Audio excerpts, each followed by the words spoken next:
आज कहीं ना कहीं ऐसा लगता है अध्यक्ष महोदय कि बाबा भीमराव अंबेडकर जी का जो सपना था कि सभी जात धर्म के लोग एक समान प्लेटफॉर्म पे आए, एक बराबरी और एक साथ चले। मुझे लगता है कि जिस तरीके से बाबा भीमराव अंबेडकर जी को भी अपना समाज छोड़कर बौद्ध धर्म अपनाना पड़ा, ऐसे ही आदिवासी दलितों के साथ भी आने वाला भविष्य में करने की तैयारी हो रही है। मैं आज इस सदन में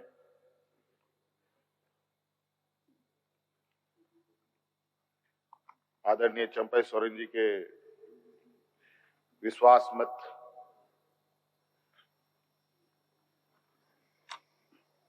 के इस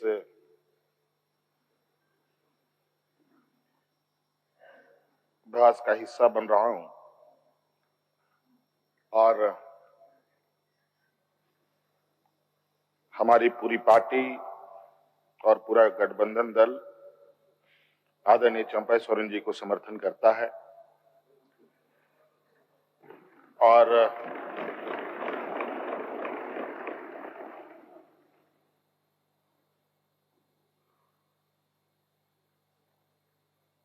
मैं कहना चाहूंगा 31 जनवरी की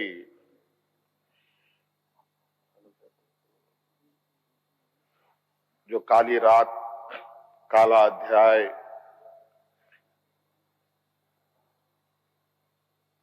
देश के लोकतंत्र में नए तरीके से जुड़ा है।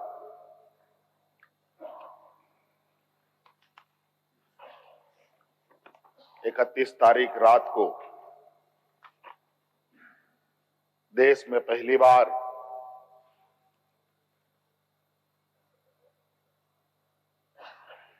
किसी मुख्यमंत्री का गिरफ्तारी हुई हो, मेरे संज्ञान में नहीं है। ये मुझे लगता है ये पहला घटना है और मुझे लगता है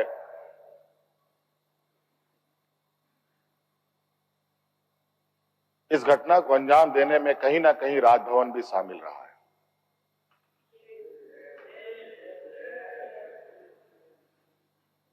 और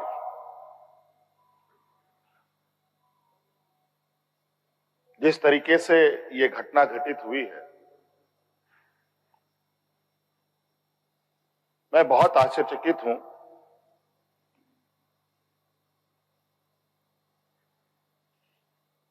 इसलिए कि मैं एक आदिवासी वर्ग से आता हूं। नियम, कायदे, कानून की जानकारी का थोड़ा अभाव रहता है।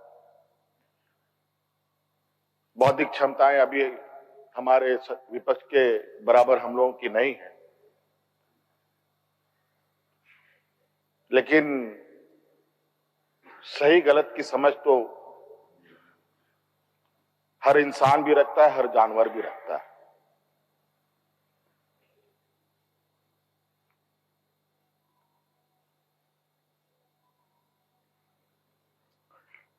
अध्यक्ष महोदय, बड़ी सुनियोजित तरीके से, बड़े लंबे समय से 2022 से 31 तारीख को दिए गए अंजाम की पटकथा लिखी जा रही थी। बड़े तरीके से उस पकवान को बहुत धीमी आंच में पकाया जा रहा था, लेकिन ये इनकी जो पकवान है ये पकने को तैयार नहीं थे। लेकिन इन प्रकार इन्होंने इस आधे अधूरे पकवान को अपने लिए परोसा और बड़ी सुनियोजित तरीके से मुझे अपनी गिरफ्त में लिया है।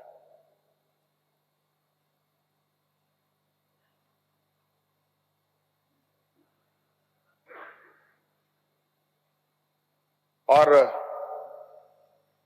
आज कहीं ना कहीं ऐसा लगता है अध्यक्ष महोदय कि बाबा भीमराव अंबेडकर जी का जो सपना था कि सभी जात धर्म के लोग एक समान प्लेटफॉर्म पे आए, एक बराबरी और एक साथ चले। मुझे लगता है कि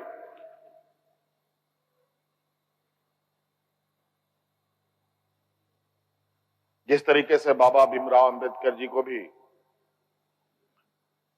अपना समाज छोड़कर बौद्ध धर्म अपनाना पड़ा, ऐसे ही आदिवासी दलितों के साथ भी आने वाला भविष्य में करने की तैयारी हो रही है।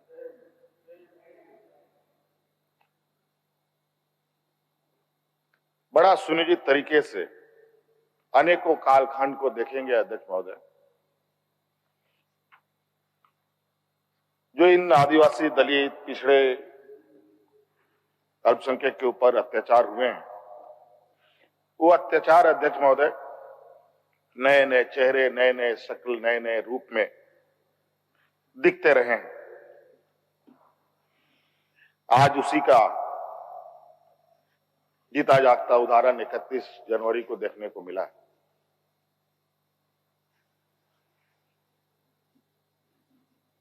और आज कहीं ना कहीं इन वर्गों के प्रति जो हमारे सत्ता पक्ष की घृणाएं हैं, ना जाने इनकी घृणाएं इनको ताकत कहां से मिलती है, ये हमारे समझ से परे है।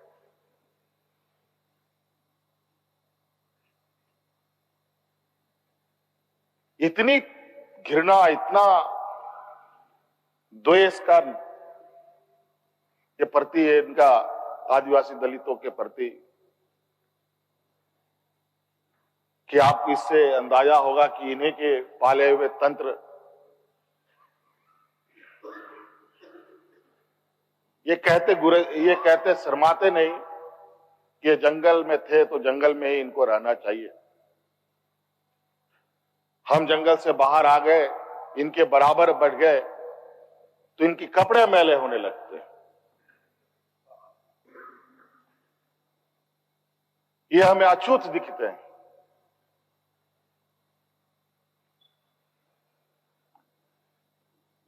और इन्हीं विडंबना को तोड़ने के लिए हमने एक प्रयास किया था अध्यक्ष महोदय, क्योंकि झारखंड आदिवासी दलित पिछड़ा राज्य है, इन समूह को आगे बढ़ने का, इनका मार्ग प्रशस्त करने में हमने कोई कमी नहीं छोड़ी। इनका बस चले तो हम अभी भी जंगल में जाकर के वही 50-100 साल पुरानी जिंदगी में जिए। और मुझे इसका आभास था अध्यक्ष महोदय, जो इनके अंदर छुपी कुंठा है वो आए दिन ये बयां करती थी, इनके आचरणों से, इनके बयानों से।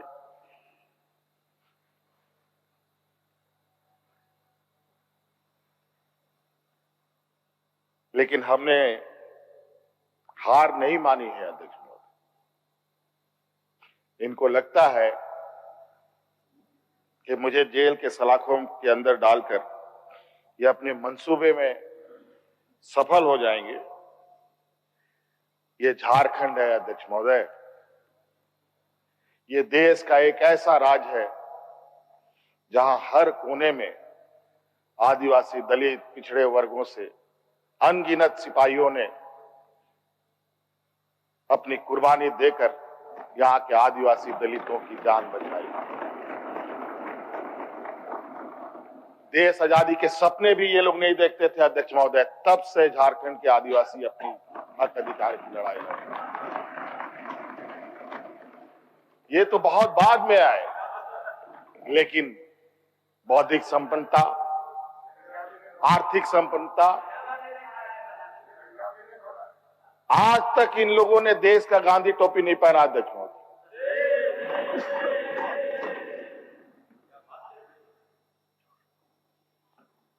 अध्यक्ष महोदय, ईडी, सीबीआई, इनकम टैक्स,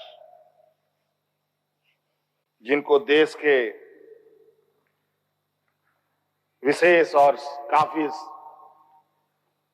संवेदनशील व्यवस्थाएं कही जाती है, जहां करोड़ों रुपया 12 लाख 14 लाख करोड़ रुपया डकार कर इनके सहयोगी विदेश में जाके बैठे हैं, उनका एक बाल बाका करने का औकात इनके पास नहीं है। इनके पास औकात है देश के आदिवासी, दलित, पिछड़े के ऊपर और बेगुनाह लोगों पर, और उसमें भी गुनाह किया हो तब की बात तो अलग है, बेगुनाहों पर अत्याचार कर। आज मुझे किस लिए अरेस्ट किया गया अध्यक्ष महोदय? 8.5 एकड़ जमीन के घोटाले पर। अगर है हिम्मत सदन में तो कागज पटक कर दिखाएं कि 8.5 एकड़ का जमीन हेमंत सोरेन के नाम पर है। अगर होगा मैं उस दिन से राजनीति से इस्तीफा दे दूंगा। अध्यक्ष महोदय, जब राजनीतिक रूप से ये नहीं सकते हैं तो ऐसे ही बैकडोर से हमला करते हैं, पीठ पर हमला करते हैं। अध्यक्ष महोदय, मैं आंसू नहीं बहाऊं, आंसू वक्त के लिए रखूंगा। आप लोगों के लिए आंसू का कोई मतलब नहीं। आदिवासी दलितों का, पिछड़ों का, आदिवासी के आंसुओं का कोई मोल नहीं। वक्त आने पर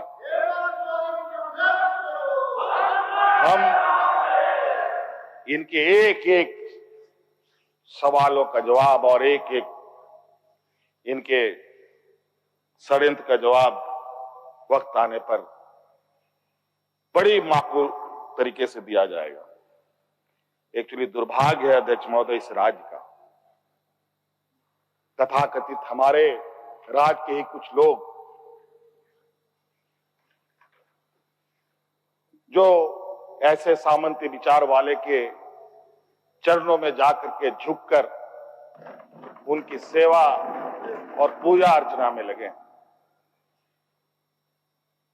नहीं तो इस राज्य की इतनी दुर्दशा नहीं होती अध्यक्ष। राज अलग हुए 23 साल हो रहे हैं, 24 साल हो गए अध्यक्ष महोदय। किसने सबसे अधिक राज किया इस राज्य में? ये मुझे बोलने का जरूरत नहीं है, किसी को बताने की भी जरूरत नहीं। सब अपने गिरेबान में देखें, सबको पता चलेगा कौन कहां बैठा, किसने क्या काम किया। घोटाले इनको 2024 से ही नजर आ रहे हैं, 2000 से नजर नहीं आ रहे, 2019 से ही इनको नजर आ रहे हैं। आज ये नहीं चाहते अध्यक्ष महोदय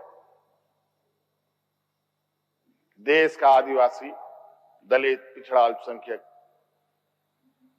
देश के सर्वोच्च स्थान पर पहुंचे। ये नहीं चाहते कि ये जज बने, ये नहीं चाहते ये IAS IPS बने, ये नहीं चाहते ये राजनेता बने। इन्हीं के साथ बैठे लोग हैं। इन लोगों ने भी आदिवासी नेता बनाया था मुख्यमंत्री। बता दीजिए इन कितने आदिवासियों ने 5 साल पूरे किए। और मुझे पता था कि ये मुझे भी 5 साल पूरा करने में रोड़े अटकाएंगे, और नतीजा ये हुआ आखिरी सांस तक कुछ भी करो 5 साल पूरा नहीं होना चाहिए, रिकॉर्ड में नहीं लिखना चाहिए, रजिस्टर में नाम नहीं आना चाहिए। बस यही। अध्यक्ष महोदय, हम लोगों ने सर झुकाकर चलना नहीं सीखा। यही खासियत है आदिवासियों। लेकिन होता है सरसों में ही भूत है तो भूत भागेगा। यहां कुछ भूत ऐसे भी हैं जिसकी वजह से ये कठिनाइयों का सामना करना पड़ता है। बहुत प्रयास हुआ, जब जब हम लोगों ने अलग राज्य का परिकल्पना किया तब भी इन लोगों ने हंसी उड़ाई कि आदिवासी लोग अलग राज्य लेगा। जब हम सत्ता में आए, आदिवासी सत्ता चला पाएगा, कुछ दिनों में गिर जाएगा। मैं हवाई जहाजों में चलता था अध्यक्ष महोदय, उसमें भी इनको तकलीफ।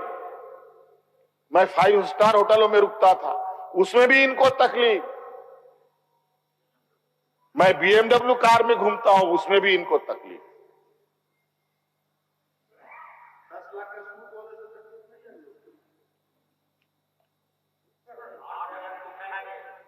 क्या कहावत है कि हम करें तो गुनाह, ये करे तो क्या, यही कहावत है।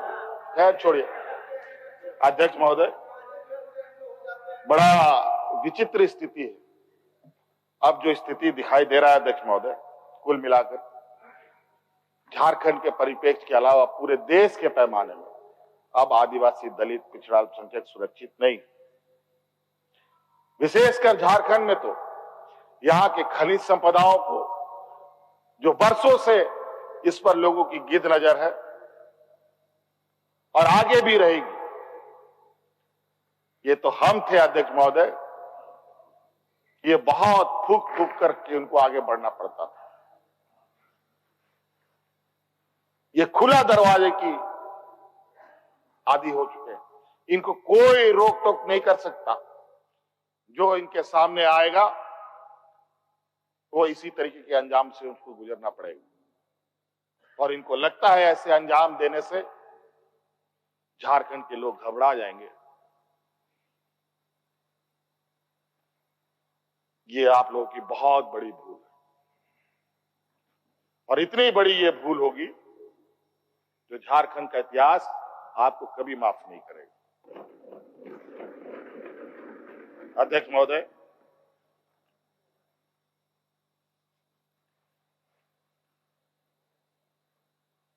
आज जो षड्यंत्र का पैमाना है वो इस कदर बड़े, उसके जो दायरे बने हैं, कानून के अंदर रह करके गैर कानूनी काम करना कैसा हो, ये कर किसी से सीखना हो तो इन लोगों से सीखिए और इनके संस्थाओं से सीखिए। मैं तो कहता हूं, मैं फिर से कहता हूं कि आप लोग दस्तावेज लाइए सदन में, या आपने ईडी और सीबीआई को सपोर्ट कीजिए और कोर्ट में पेश करें। एक भी दस्तावेज अगर आप लोग निकाल के दिखा दे कि हमने 8.5 एकड़ जमीन हड़पी है, तो मैं उसी दिन राजनीति से संन्यास किया, झारखंड छोड़ के चला जाऊं। अब इनको नहीं मिला तो हमारे बीवी, बच्चों, परिवारजनों के खाता बही ढूंढने में लगे। ये पैसा कहां से आया, वो पैसा कहां से आया, ये आया, वो आया। अध्यक्ष महोदय, असमानताएं देखिए इसी सदन के अंदर। जो सरकार के द्वारा उपलब्ध कराए जा रहे ऋण, जो यहाँ के आदिवासी विधायकों को कितने वर्षों के लिए मिलता है और गैर आदिवासियों को कितने सालों के लिए मिलता है।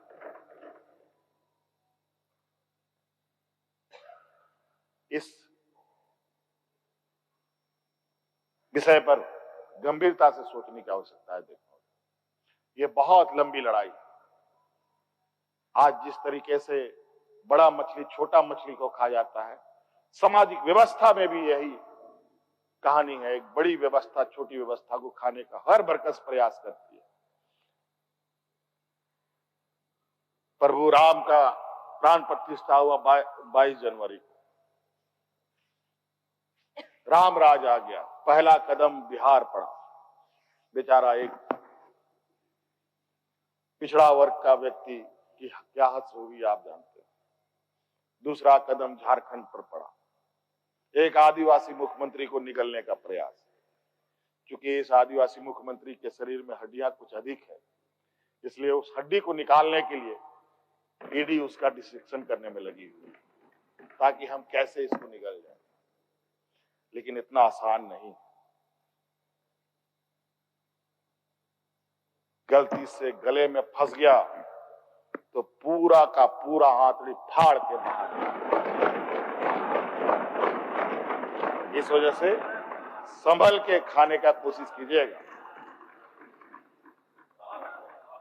इस वजह से अध्यक्ष महोदय, मुझे कोई गम नहीं कि मुझे आज ईडी ने पकड़ा। जिस तरीके से बंधुदा का सदस्यता लिया, ये आप चुनाव नहीं लड़ सकते हैं, हो सकता है मेरा भी यही हक करे। सत्ता लुलुपता के लिए हम लोग कभी नहीं आए अध्यक्ष महोदय, लेकिन ये बात मैं इस सदन में कहना चाहूंगा कि झारखंड मुक्ति मोर्चा का उदय झारखंड के मान सम्मान स्वाभिमान को बचाने के लिए हुआ है, और इस मान सम्मान स्वाभिमान के प्रति जो भी बुरी नजर डालेगा उसको हम मुंह तोड़ जवाब देंगे, चाहे राजनीतिक रूप से हो, चाहे कानूनी रूप से हो, चाहे वो किसी भी जंग मैदान में हो। ये हमारा संकल्प है। ना हम पीछे हटे हैं, ना हम लोगों ने पीठ दिखाई है अध्यक्ष महोदय। इसलिए अध्यक्ष महोदय, मुझे तो कोर्ट का आदेश है कि मीडिया के सामने या बाहर वक्तव्य नहीं देना है। तो हमने ईडी वाले से पूछा, क्या सदन में भी बात नहीं रखनी है? तो उन्होंने ये भी कहा, नहीं सदन में भी आप नहीं रख सकते। हम बोले वाह। तो मैंने कहा कि आइए स्पीकर साहब के टेबल में खड़े हो जाइए, बैठ जाइए, वहां से आदेश जारी कीजिए, फिर हम चुप हो जाएंगे। ये स्थिति है अध्यक्ष महोदय। अब उस दिन का इंतजार है। अभी तो गवर्नर हाउस का quorum पूरा हो गया। अब विधानसभा से लोग कब अरेस्ट होंगे, राष्ट्रपति भवन से कब अरेस्ट होंगे, लोकसभा राज्यसभा से लोग कब अरेस्ट होंगे? 150, 200 सांसदों का निलंबन। क्या अध्यक्ष महोदय ये इतिहास के सुनहरे अक्षरों में लिखा जाएगा अध्यक्ष महोदय? बड़ी विचित्र स्थिति देश में। और मैं ये कहना चाहूंगा अध्यक्ष महोदय, विशेषकर आदिवासी दलित पिछड़े भाइयों से, आप तैयार हो जाएं। अब शोषण की एक नई परिभाषा गढ़ने जा रही है। अगर आपने कमजोर किया तो आने वाली पीढ़ी कभी माफ नहीं करेगी। तो अध्यक्ष महोदय, राज्यपाल महोदय आए और 32 पेज का इन्होंने अभिभाषण पढ़ा। हम लोग लाख चिल्लाते रहे। अध्यक्ष महोदय, अभिभाषण पढ़ के क्या होगा जब देश में लोकतंत्र ही नहीं बचेगा? आज हर चीज पिछले दरवाजे से हो रहा है। अध्यक्ष महोदय, खैर इतना तो हम लोग बुद्धि ज्ञान है नहीं, लेकिन समय ऐसा भी नहीं है, समय से बड़ा बलवान धरती में कोई नहीं है। और वक्त फिर घूमेगा और फिर हम आपके सामने उपस्थित होंगे, और इतनी मजबूती के साथ उपस्थित होंगे कि फिर जो षड्यंत्र कर रहे हैं वो षड्यंत्र आपके धरे के धरे रहे, और इस देश के और अपने राज्य के आदिवासी दलित पिछड़ों के लिए जो संघर्ष करना होगा वो करते रहेंगे। धन्यवाद।